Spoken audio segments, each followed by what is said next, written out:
I'm back. Married at First Sight UK, Episode 9. In Episode 9, not much happened, so I'm going to keep this review as short as possible. We saw that Matt and Daniel are back from their honeymoon, and they're now just moved into their apartment, so this will be a new start for them, see how they get on under the same roof. I know Matt had a little reservation about whether he could cope, because he's been here before, lived with somebody before, but it's been a while. But he just have a few niggling doubts. Yeah, he's a little bit cautious. So we're going to see how they get on anyway.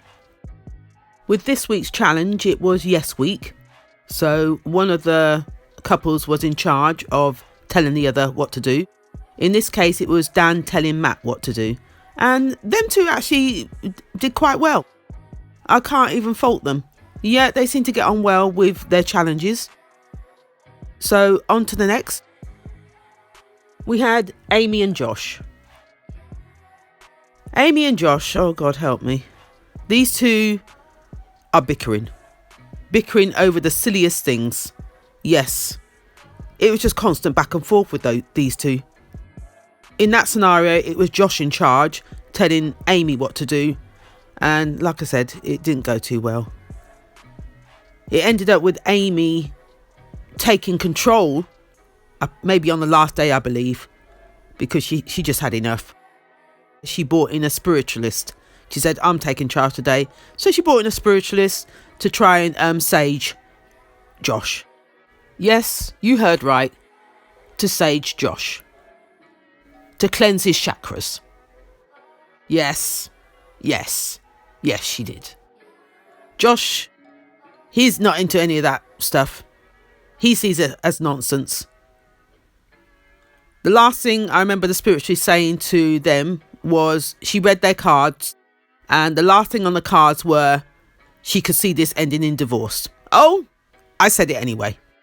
I said it from the beginning. She didn't have to tell them. I could have told them. This was doomed from the get-go. Moving on from them, we had Taya and Adam. Again, them two seem to be getting on fine. No faults there. No. It was Adam in charge of telling Taya what to do. And Taya, yeah, she just followed the challenge. So there's not much to say there. Them two seem to have got on all right. Then we had, who's next? Oh, Frankie and Marilise. Frankie and Marilise.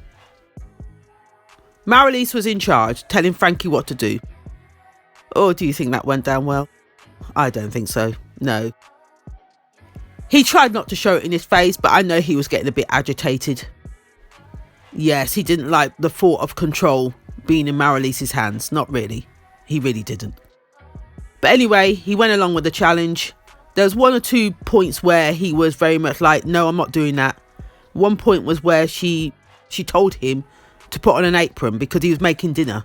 That was his challenge for the day, to make them a romantic dinner. And he turned around and said, no, I'm not wearing that. Yeah, he was adamant he wasn't going to wear an apron. So she had to back down a little bit. So she told him, okay, cook topless. He didn't mind that. He was up for that. But the thought of wearing an apron, no. He called himself an alpha. I'm not doing that. Yeah, he called himself an alpha. I think he was really trying to say, don't make me look like a sissy. That's really what he was trying to say. I'm an alpha. Oh, dear me. You could also see that he was getting a little bit agitated, for he couldn't do two things at once. She told him to get her a drink. He said he can't do that because he's doing this, trying to cook. But to pour a drink doesn't take 2 minutes.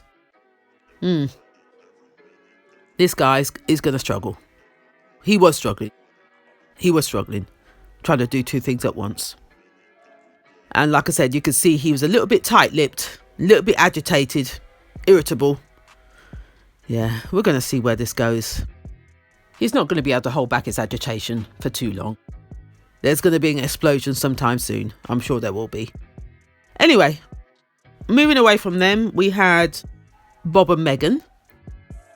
Bob is still on the sofa. Yes, he is. Yes, he is. Yes, he is. But anyway, these two managed to have a heart-to-heart the following morning after the commitment ceremony. And they seem to have come to some sort of resolution here. And their assignment for this week was to say yes to each other. So it wasn't one taking control over the other on this one. So what they did, they went to Brighton Pier. They had a fun day out at the fun fair. That actually went very well. You actually saw the authentic side of Bob. Same with Megan. And with Megan seeing that from Bob, it made her relax more. She was much more chilled. And yeah, it was a good day. I actually see potential here. I actually see potential. I don't know how the rest of the week went because we didn't see the rest of the week. But that day was an eye-opener. So, as she said to the camera, she even said it to Bob. Them being on that level, very much friends, was a start of something new for her. Because she'd rather be friends with somebody first before the romantic side of things kick into place. So that was, like I said, an eye-opener. And they did really get on well. As I mentioned, I see potential here. I see potential. Moving away from them, we had Morag and Luke. Morag was actually in charge. I thought it'd be the opposite way round, to be honest. I thought they'd put Luke in charge. But no, Morag was in charge. And it didn't start off well because the conversation came round to, again, his image when they were in bed one night. He wasn't feeling it. He rolled over because he just couldn't take any more. He woke up the next morning, not in the greatest of moods. I think he went out for most of the day. Oh yeah, he went to have a word with Josh. But why Josh? I have no idea. Josh can't even help himself. The subject evolved around his image. About her not appreciating his image. By the time he had come back from his day out, Morag had set up a nice dinner for the two of them.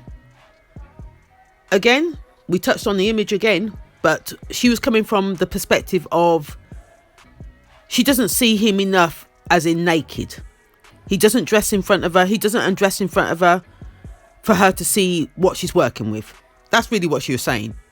But at the same time, he was saying he doesn't feel comfortable undressing in front of her because she doesn't like his image. So it's like, oh, we're going round in circles here. We're going round in circles. But they came to the conclusion that they're going to try with each other. It ended off with him. Yeah, she got him to dress up in a fireman's outfit. Yes. Yes, she did. Yes, she did. With him gyrating to the music of Another Level, Freak Me. Yes, Freak Me. But I swear that song was performed by somebody else. I'm sure it's Blackstreet. Yeah, that song, Let Me Lick You Up and Down Till You Say Stop. You know which one I'm talking about. We had a mini performance of Magic Mike. Yes, we did. This was actually funny. The whole evening was actually funny because he actually was ready to try it out. I thought he was going to turn around and say, I'm not doing that. But no, he went right ahead. It felt a little bit like when they went on their honeymoon and they went clothes shopping, where he was performing in front of her and acting silly and all sorts. And they had a good day out.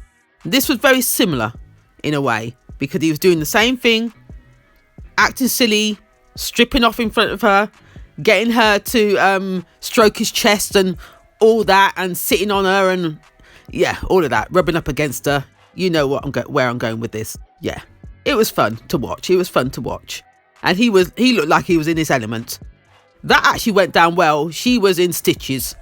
She had his fireman's hat on her head. Yeah, it was a funny night. It really was. And it ended up with them going into the bedroom. Not sure what happened next, but it looks like, yes, I think he worked his magic. Well, we're going to have to see where this went. We're going to have to see where this went. And lastly, guess who may be coming back? Yes, guess who may be coming back? We had Alexis and we had Ant on the programme.